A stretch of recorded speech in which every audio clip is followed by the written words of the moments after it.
Specially যে বন্দুকগুলো আমরা যেগুলো পেয়েছি শর্ট গানের মতো দেখতে সেগুলা এবং বিদেশি যে পিস্তল যেগুলো পেয়েছি সেগুলো পার্শ্ববর্তী দেশ থেকে বর্ডার ক্রসের মাধ্যমে তারা নদীপথের মধ্যে নিয়ে আসে। প্রাথমিক জিজ্ঞাসাবাদে আমরা এই তথ্যগুলো পেয়েছি।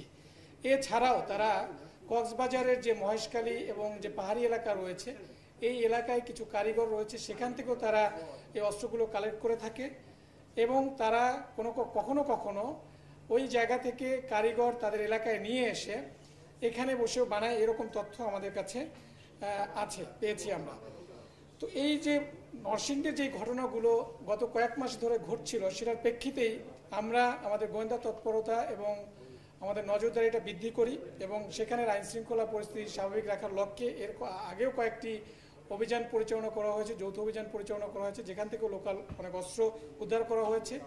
গতকাল আমরা একটা সুনির্দিষ্ট তথ্যের ভিত্তিতে আমরা এই রায়পুরার সায়েদাবাদ এলাকায় আমরা অভিযান পরিচালনা করি গতকাল রাতে এবং মোটামুটি সারা রাত ধরে অভিযান চলে এবং সেখান থেকে আমরা 11টি অস্ত্র, যার মধ্যে 2টা বিদেশি পিস্তল, একটি লোকাল পিস্তল এবং কিছু শর্ট গান এবং কিছু পাইপ গান আমরা উদ্ধার করি এবং যেখান থেকে প্রায় 32 রাউন্ড শর্ট গানের গুলি উদ্ধার করা হয় এবং কিছু পিস্তলের গুলি উদ্ধার করা হয় এবং 8 জনকে আমরা গ্রেপ্তার করতে সক্ষম হই।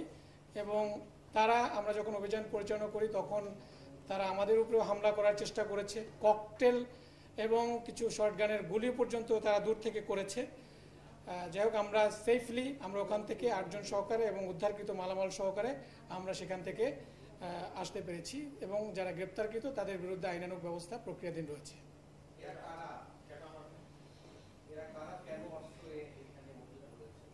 এটা তো আমি শুরুতেই আপনাদেরকে বলেছি যে এই জায়গায় নরসিংদীতে বিভিন্ন সময় আপনারা দেখেছেন, আপনারা বিভিন্ন নিউজ এবং মিডিয়ার মাধ্যমে কভার করেছেন যে এখানে আধিপত্য বিস্তার, মূলত এখানে বালুমহল রয়েছে, এখানে চর দখল, বিভিন্ন ঘাট এবং বাজারের দখল কেন্দ্রিক, এটা এলাকা বেসড। যেমন আমি বলেছি যে সায়েদাবাদ একটা এলাকা, এখানের একটা গ্রুপ রয়েছে, বালুর চরের একটা গ্রুপ রয়েছে, চাঁদপুরের একটা আলাদা গ্রুপ আছে।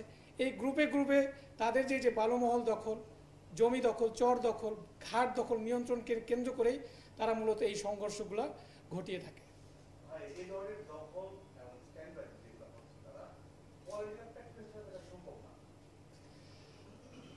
পলিটিক্যাল তো কারো না কারো আছে, আপনিও তো নিশ্চয়ই কোনো না কোনো দলের সমর্থন করেন বা কারো না কোনো মতাদর্শের থাকেন, বাট যে অপরাধ করে থাকে সে কোন পলিটিক্যাল দলের এটা দেখার বিষয় আমাদের না। আমি সবসময় বলে থাকি একটা জিনিস, সে অপরাধী কিনা, সে কোন দলের বা কোন রাজনৈতিক মতাদর্শের, এটা আমাদের আইন শৃঙ্খলা বাহিনীর দেখার বিষয় না। আমরা এখনো এই ধরনের পাইনি, যেহেতু আমরা অভিযান করেই এই ব্রিফিংটা করছি।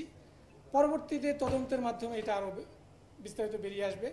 যে সংস্থায় মামলা তদন্ত করবে তারা হয়তো ডিটেলস আকারে আপনাদেরকে জানাবে।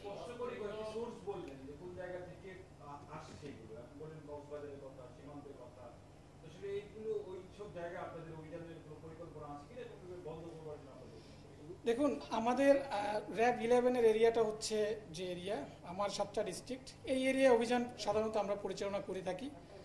আর যে আসামিগুলোকে ধরা হয়েছে তাদের কাছ থেকে প্রাথমিক জিজ্ঞাসাবাদে এটা পাওয়া গেছে যে এইসব জায়গা থেকে তারা কোথা থেকে অস্ত্র পায়, তারা প্রাথমিক জিজ্ঞাসাবাদে এই তথ্যগুলো দিয়েছে। এবং আমাদের অন্য জায়গায় কিন্তু অভিযান পরিচালনা করে থাকে, যেমন আপনারা জানেন কয়েকদিন আগে চট্টগ্রাম থেকেও কিন্তু বেশ কিছু অস্ত্র উদ্ধার করা হয়েছে। এর আগেও আমরা কিন্তু ছোট ছোট আকারে অস্ত্র, বিদেশি পিস্তল আমাদের এলাকায় কুমিল্লা থেকে, নোয়াখালী থেকে উদ্ধার করা হয়েছে। সো অভিযান কিন্তু সারা বাংলাদেশেই চলমান রয়েছে এবং অভিযানে কিন্তু আমাদের অস্ত্র উদ্ধার হচ্ছে। সো এটা একটা চলমান প্রক্রিয়া।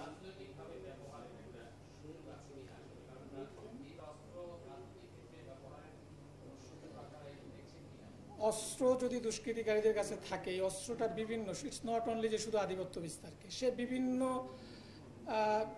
অরাজকতা সৃষ্টির কাজে এটা ব্যবহার করতেই পারে। সেটাতে দেশের অস্থিতিশীল পরিস্থিতি বলেন, রাজনৈতিক প্রভাব বলেন, এই জায়গায় ব্যবহার করাটা এটা স্বাভাবিকভাবে যদি অস্ত্র থাকে। এই জন্যই আমরা যেটা করছি যে অস্ত্রগুলো উদ্ধারের জন্য বিশেষ অভিযান পরিচালনা শুরু করেছি বা করছি এবং আমাদের বেশ কিছু অস্ত্র, এবং গত মাসেও আমরা বেশ কিছু র্যাব 11, আমি বলবো যে আপনাদের প্রায় 13টার মতো বিদেশি অস্ত্র উদ্ধার করেছি আমরা বিভিন্ন জেলা, আমাদের দায়িত্বপূর্ণ এরিয়া থেকে। সো আমাদের অস্ত্র উদ্ধার অভিযান চলমান রয়েছে যেন এই অস্থিতিশীল পরিস্থিতি সৃষ্টি করতে না পারে।